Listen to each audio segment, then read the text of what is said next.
Hey everyone, it's your old pal Sarah, and I am here with one of my best friends in the whole world, Tall Jon Schroeder. He's given that nickname, not ironically, he's 6'10". And that's really, I mean, look at those. Look just at that sneaker size. I mean, it's like, this is Shaq territory. How tall is Shaq? 7'1" or 7'2", I forget. Oh. Do you have to custom order those shoes? No, Hoka makes them 15s. Whoa. Hoka is a great shoe, by the way. Are there limited, styles that you can get in 15s? Oh, yeah. It's like Nurse Blue or Traffic Cone Orange. Aw. And I have both.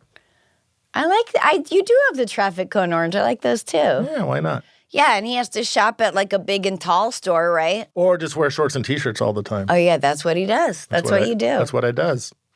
And like if we go to see a play or something together, I always make sure he has an aisle. Or if when we flew together, I say, because it really is he is handy capable. Yeah. I don't fit in many seats, but I also can't name a play we've been to. I don't know, we've gone to shows or something. Anything I do like an aisle so I can kick a leg out like this. Yeah, perhaps a premiere. Yes, a premiere, sure. No, always make sure. He can't sit in the middle. Mm-mm. He can't even sit also, at the window. Also, just mental pee problems. Like if I'm stuck somewhere and I can't pee at the drop of a hat, that's all I can think about. Yeah. I can sit at work for all day and not pee because I know I can. But airplanes, takeoff and landings. What does that mean if you can't pee at the drop of a hat? Oh, like if you're not able to pee at any given time. Yes. If you know, okay, we're taking off now, it's going to be at least 40 minutes before you can get up and go to the bathroom. You could pee and put a drop in a hat. That was a kind laugh.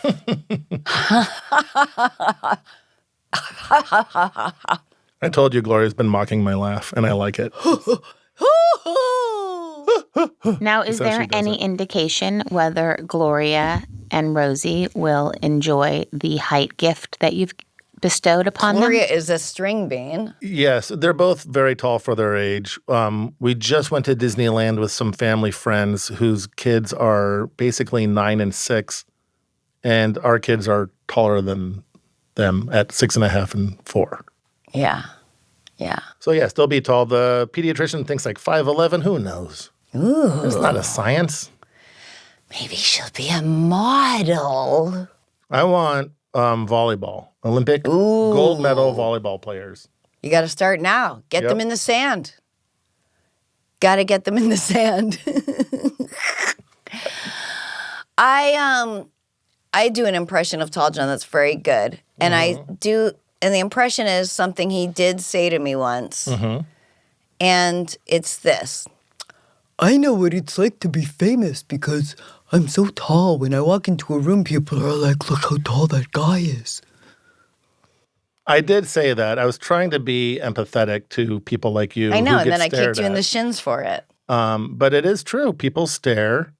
One good thing about getting older and grayer and balder is people don't ask me about basketball every day. I know. Yeah. Remember one time we were at a restaurant and someone goes, do you play basketball? And I said, why? Because he's black? And he's like, no, because, wait, he's not black. He just likes to throw people off. I remember one time we were at a restaurant and this guy's like, I'm 6'10" too. And I'm like, who told you that? And he goes, doctors. He was easily 6'4" on a good day. Like they were standing next to each other and he was much shorter than Tall Jon and still insisted he was 6'10", which is the height of Tall Jon. Yeah. And that was his comeback. He just earnestly, Tall Jon was just like, oh, who told you were 6'10"? Doctors. Bless his heart. Bless his heart. What else are you up to these days, Sarah? You're doing a podcast.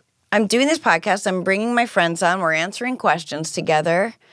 Just having fun, playing a lot of COD, you know? You don't get it, man. I don't. All right, let's take a call. You left me a message. Now I'm playing it for the world. Let's hear some voicemail. Is it recording? Oh, okay, it's recording. Hi, Sarah. This is Jacob in Detroit. First-time listener, long-time caller.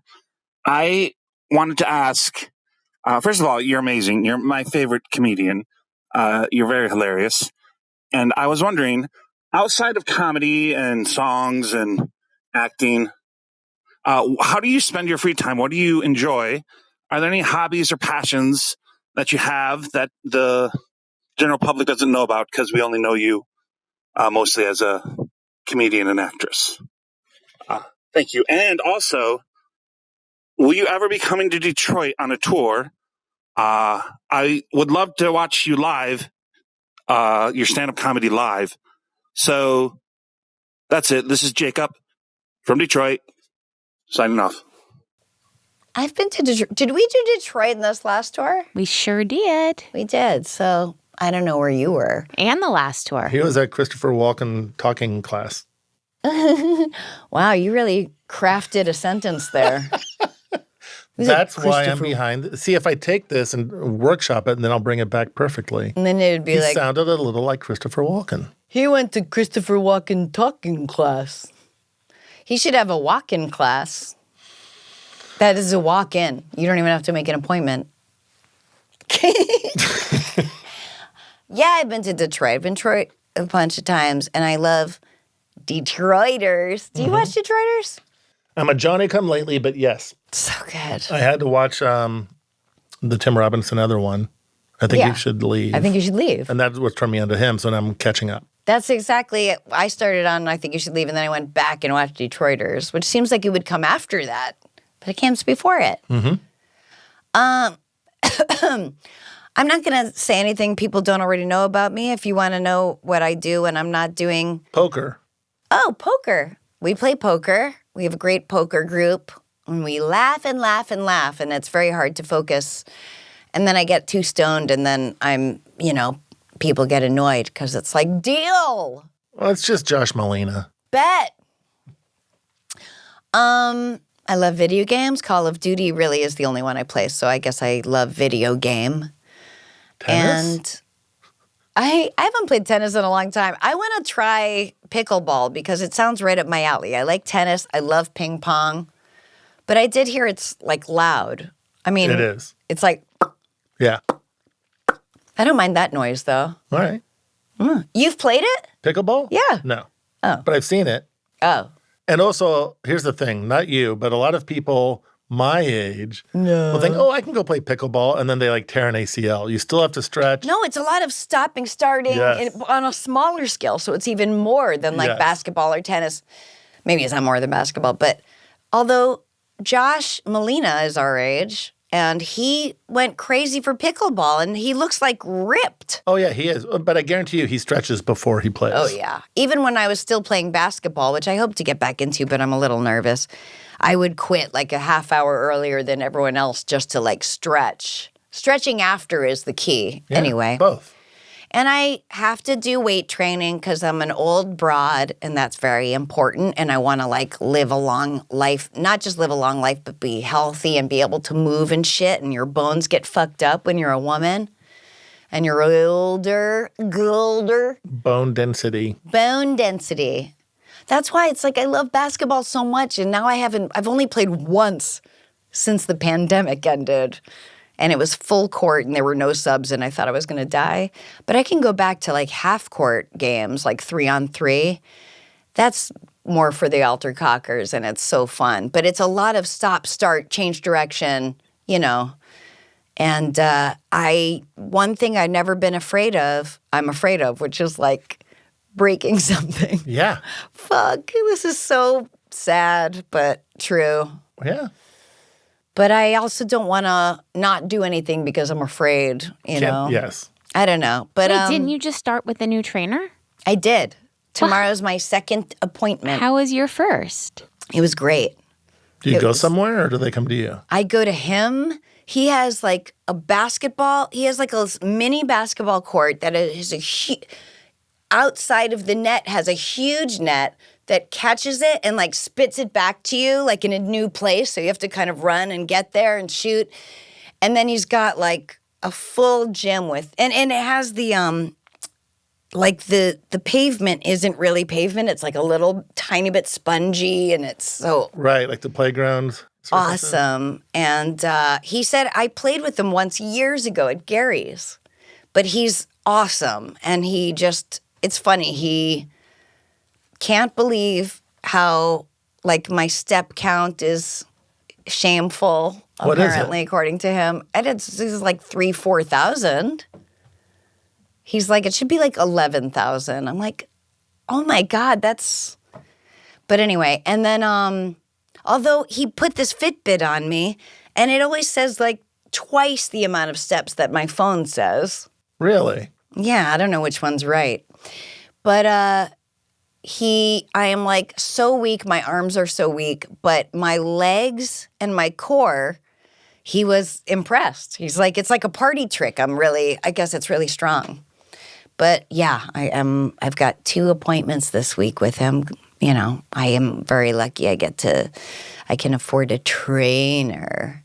But he's really cool. I like him a lot. He said I need 90 whatevers of protein a day. How is it measured? Grams? 90. Get the As a powders. vegetarian, where do you get that? So he Powder. says Greek yogurt is a big one. I should be on the daily because it's high in protein and has no fat. And he said whenever you get non-fat Greek yogurt, that's how it comes. You add fat. They add fat to yogurt with fat in it because it naturally is without fat. I think I'm repeating this correctly. It doesn't sound right, but... It's because whey contains the protein. With Greek yogurt, you strain out the whey. And I know this because I make yogurt at home. Oh, shit, Isabella. Boom. Making yogurt.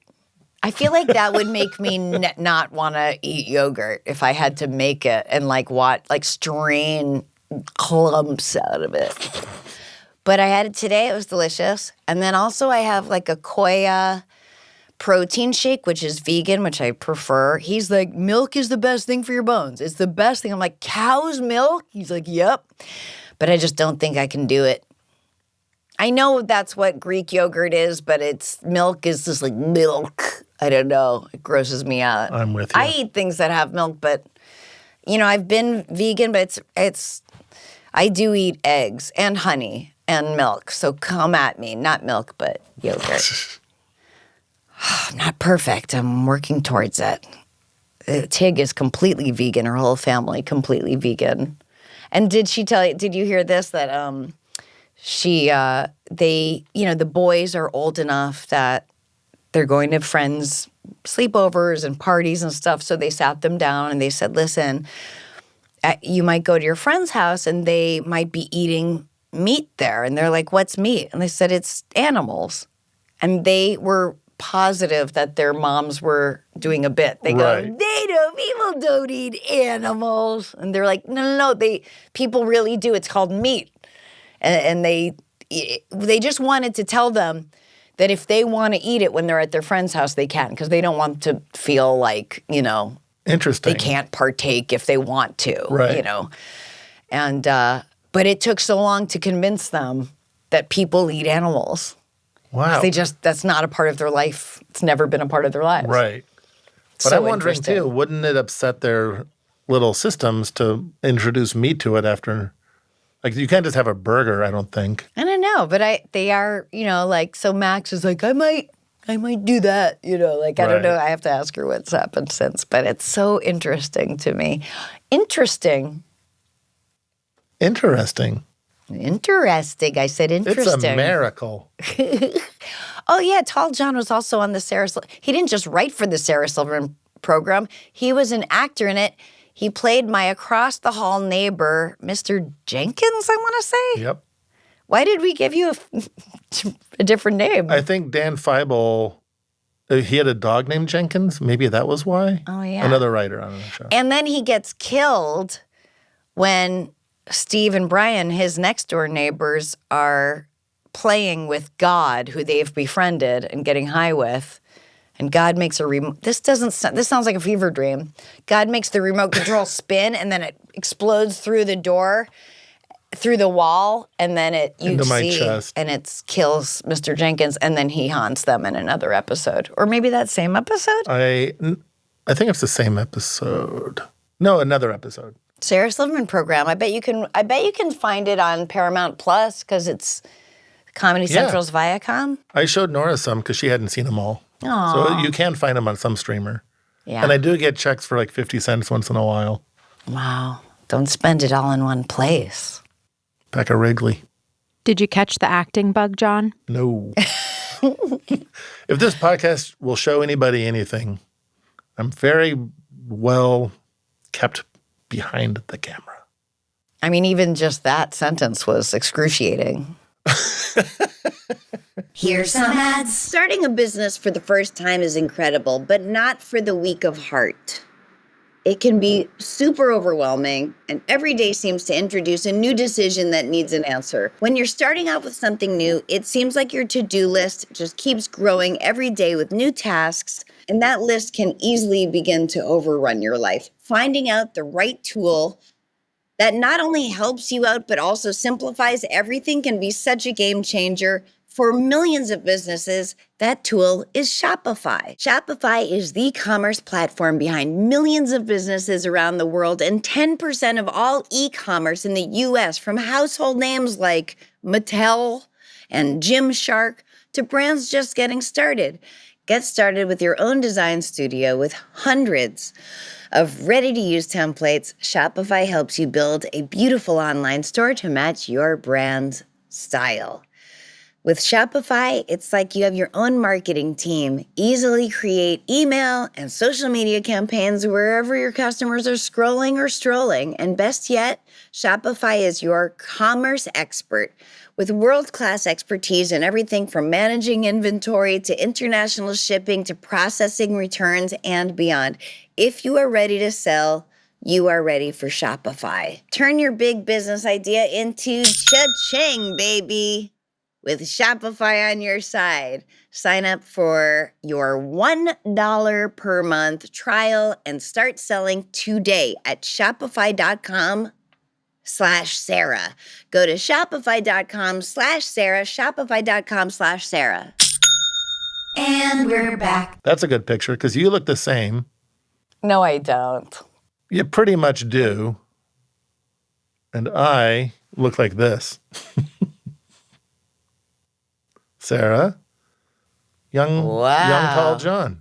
Had hair, no gray. Wow. Well, I blame Nora. My head is probably a high percentage gray, and I cover it. Because I don't know what to do. Here, audience, here's a dilemma. I mean, I have to color my roots like every 3 weeks. And at what point do I just like slowly go? It's so hard to go from black to blonde or even light brown. I don't know.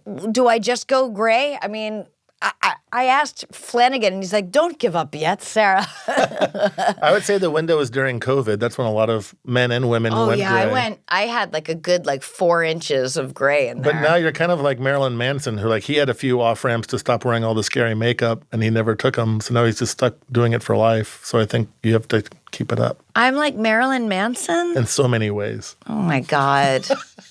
For some reason, I can't remember. Life is so long if you let it. But at one point, I used to say that Marilyn Manson, that I went to Hebrew school with him, which is, of course, not true at all. But when he was at the height of Marilyn Manson, I just thought that was a funny lie. Sure. That seems believable. Did he go to Hebrew school? I don't know. No, and the other thing, everyone said he was Paul on the Wonder Years. But of course, he's not, of course.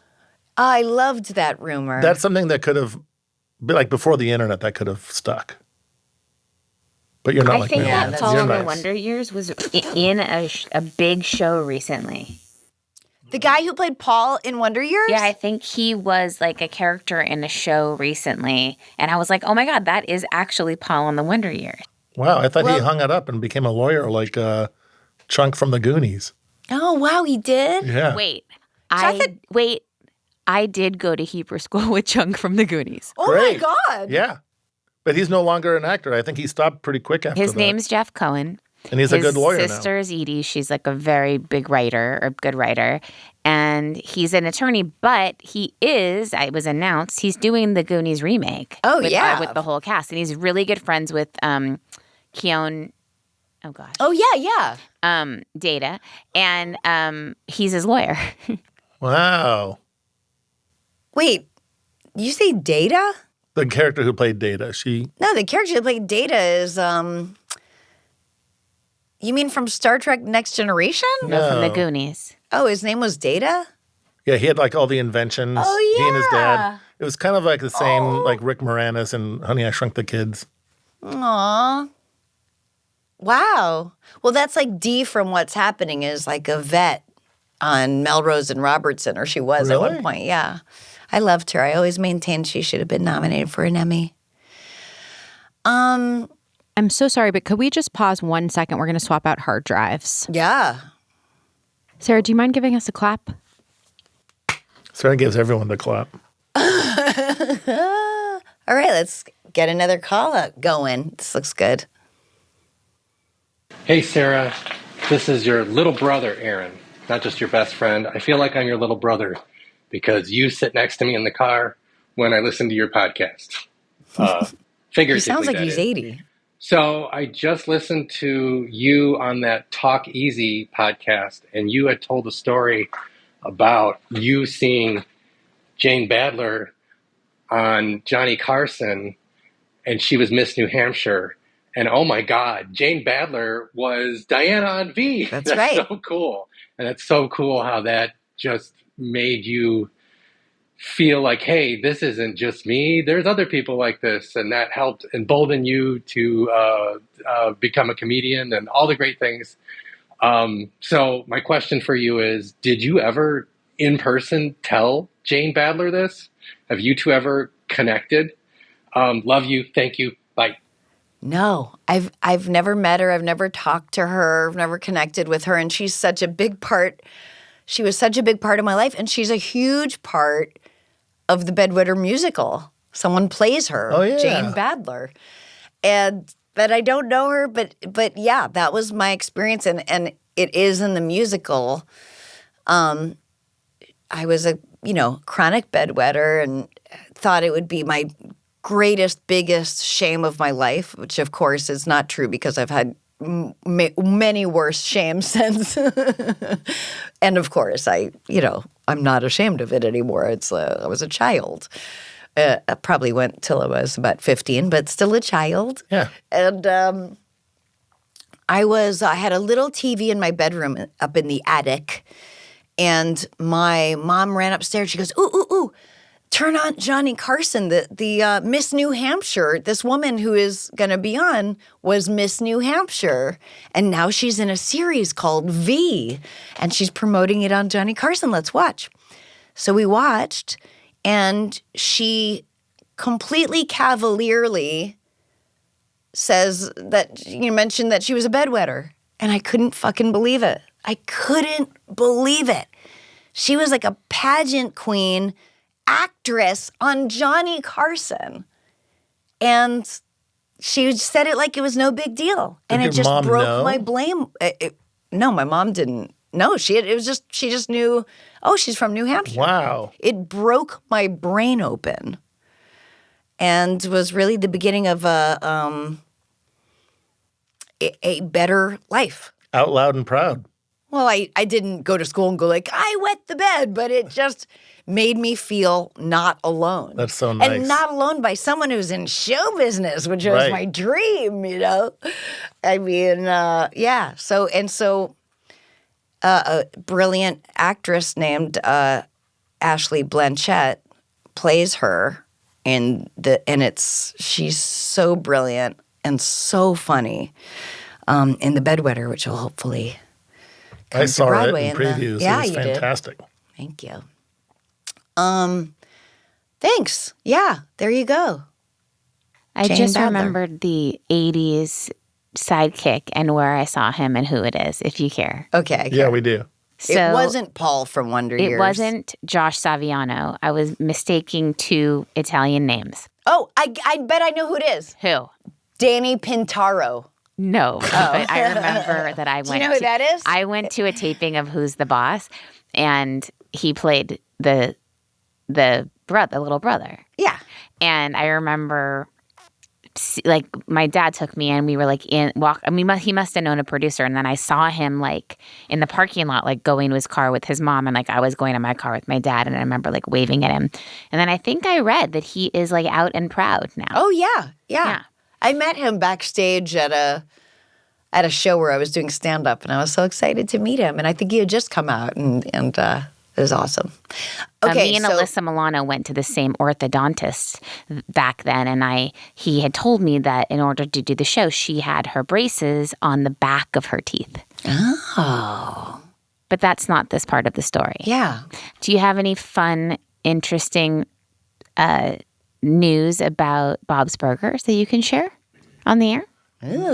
Nothing that hasn't been printed. I mean, there's no news. We got picked up for more seasons, which is always nice. Fewer episodes, but better than being canceled. Yeah. Huh? People fucking love Bob's Burgers. I'm glad they do. I love being on it. Yeah. Writing on it. Yeah, no, you're a behind the camera kind of guy, and I think we realized today why that is.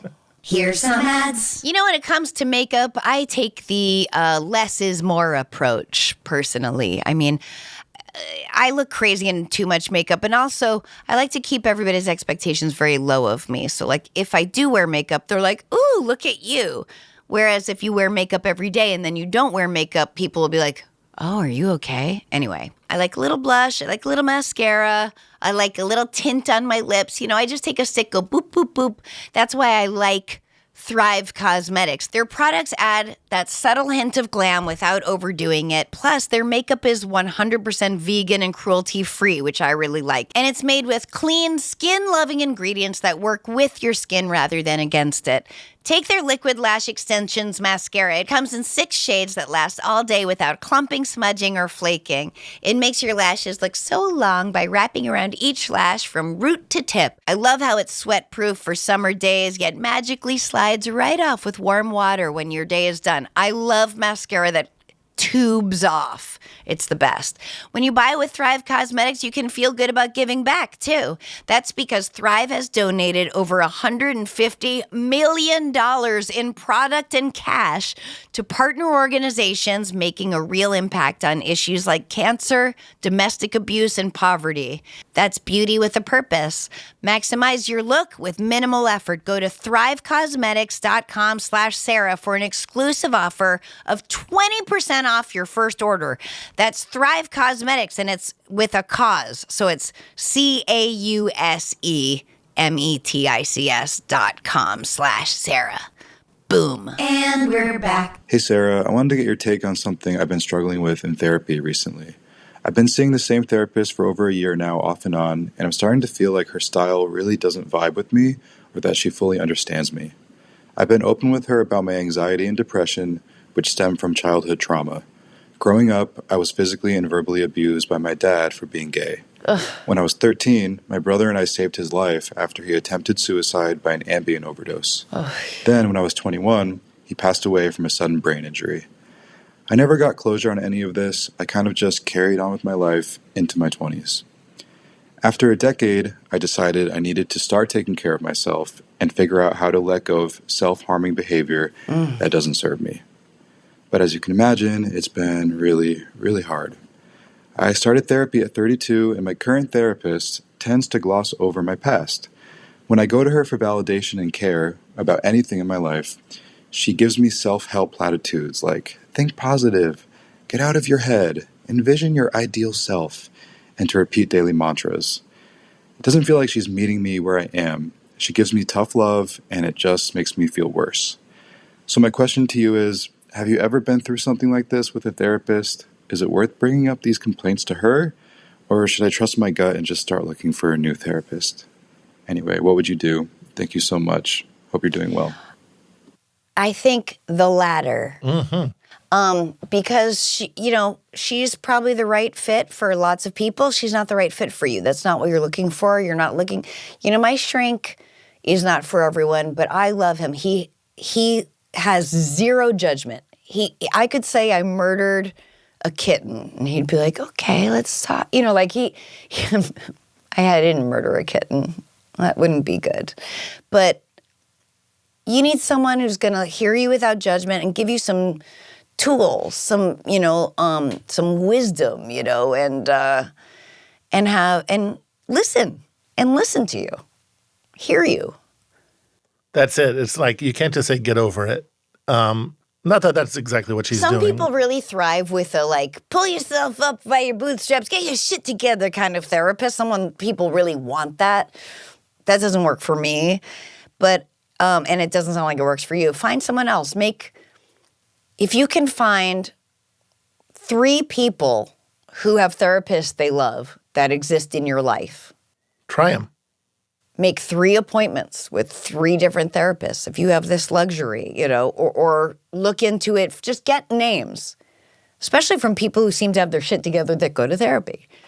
Right. And I heard this on your show. It's like not every therapist is a one size fits all. Like we go to a chiropractor or whatever. That's you for drive everybody. 10 different cars to see which car you're going to buy. Or and, a good therapist for someone going through postpartum depression might not be a good therapist for this gentleman here. Right. They all have different fortes. So that's what I did when I found this guy. I made 3 appointments with 3 different shrinks, and he was the second one, and I knew he was the one. You can't try to contort her into the therapist you need. She does a different kind of therapy than what you need. That's all. You're going to a knee doctor for an elbow injury. I don't know doctors' names. It's true though. No, it is not fair to put therapists. I think the knee and the elbow doctor are probably the same. No, there's specialists. There's like rotator cuff, there's knee, there's foot. I go to a lot of feet. Thanks for being so supportive. Tall Jon has some similar feet, not as bad as my dad, but there's some one thing ahead of it. This is what I say. A 13-year-old boy has shown up at your door, and he's been. Sometimes it's easier for people to think of a dog, a dog. A stray dog who's been abused and now has no home and is at a kill shelter, and now he's in your home. How are you going to take care of that dog? My guess is you're going to forgive him for the habits he's learned. You're going to help him get out of those habits. You're going to show him that he's loved no matter what. This is how you're going to treat it, right? You're going to tell it how much it's loved. You're going to rub it. You're going to kiss its face. You're going to hold it. You're going to make sure that the dog knows it's safe. These are all the things that you must do for yourself, that you must treat yourself in this way. And good things come from this, from learning. Every time you hear yourself being hard on yourself, that's not a sentence I would write. That would have too many yourselves. Every time you feel yourself being critical of yourself, how do you say that? Every time you're being critical of yourself, that was easy. Remember that you're being critical of a abused stray dog from a kill shelter that's now in your care. You would never do that. You might correct him kindly. You may redirect him and try to teach him new habits through kindness, through love, by making sure that he understands that he's safe. These are things that you can do for yourself. It's actually vital that you do for yourself. Have that kind of grace, kindness, gentle corrections, practicing this. And the fruits of this will be exponential, I believe. Call back and let me know if this is, because this is what I'm trying. Rory and I are both trying to do this, and it's the weight off our shoulders of things has been very freeing. It creates a lot more space for others. Right. You have anything to add, dummy? Well, I think that. But yeah, I do want to add too. You say you can be a bully. I've always found you to be a very nice person. And that's why, getting back to our trip to New Hampshire, you know what I'm going to say, I think, is I forget why. Oh, this is your favorite memory. It is You the forget best. why she said that to me? Yes. She always said that to me when I was Okay. leaving, and it hurt me so much. So this is when I went with Sarah to New Hampshire, and her mom put on a benefit for her theater at the time. You did it, Liz Winstead, some other comics, Chris Romano or Romansky. Yes. And a few others. It was great. So there's a lot of family at her house afterwards, including you and your sisters, cousins, My dad, your everyone. dad. Your dad was asleep in a lazy boy during this, this story that I'm Yeah, recalling. he was sitting. My stepdad, John O'Hara, would always sit in this chair by the. We lived in it. We didn't have a dishwasher. Our house was heated by a wood stove. So Yeah. he had his chair next to the wood stove, and But it was he'd always Schleppy sit sitting in it. But my dad, Schleppy, is sitting at it. Yeah. He was over all the time.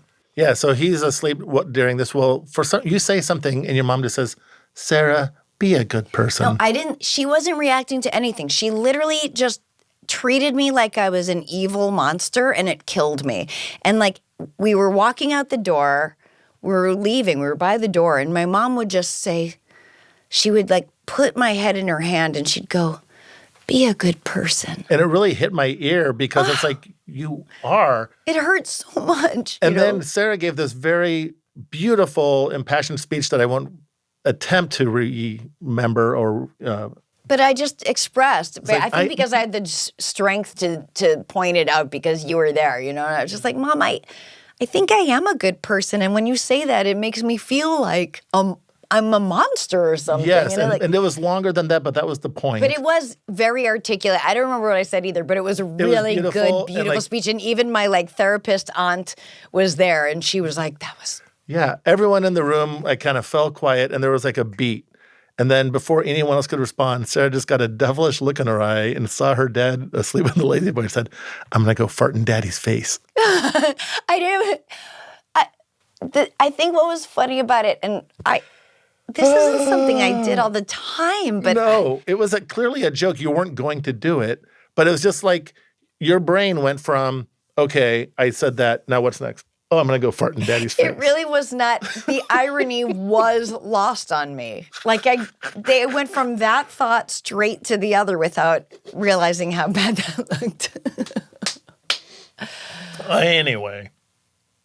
Anywho, Dad, we are winding down. This is the part of the podcast when I say, send me your questions, your comments, your thoughts. You got an idea? You have an opinion? Go to speakpipe.com/the Sarah Silverman podcast. That's Speakpipe.com, the Sarah Silverman podcast. you have to say slash. What? I got a chicken bone stuck in my speak pipe. Terrible. Speak pipe. Speakpipe.com/the Sarah Silverman podcast. That's how people remember it, though, my impression. And maybe they will. Sometimes the worst ways to remember something ends up being that. Oof. I got a chicken bone Smooth. stuck in my speak pipe. Speakpipe.com/the Sarah Silverman Program. And if you haven't yet, now is a great time to subscribe to Lemonada Premium.